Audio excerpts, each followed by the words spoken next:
In this video, I'm going to show you how you can fix service unavailable error on the Guardian website. If this video helps, please like and subscribe to this channel. So if you are trying to open the Guardian online website, but it returns this 543, that is service unavailable error, then there are quite a number of steps you can take to fix this. In the first method, just close and open your browser. And for my case, I'm on Google Chrome, and we want to try and troubleshoot our browser to see if this fixes. Now go to this ellipsis here, and then from here go to settings.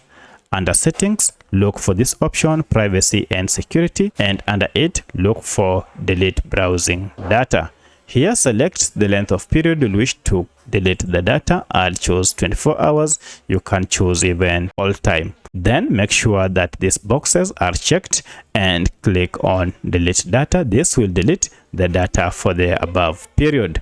Once you are done, now you'll need to close and open the browser again, that is afresh. And you also want to ensure that you are not using any VPN on your computer or laptop, as this might be the reason for this. If you have one, uninstall it or turn it off before you can access the Guardian. Also, if you are using any security app that you recently installed, you'll need to uninstall it and see if this fixes your problem. Now if you visit the official Guardian website, now you should be able to access any pages without any issue. So let me know which of the above was able to fix your problem. If you have any other question, kindly comment below. Otherwise, thanks for watching, and let's meet in the next video.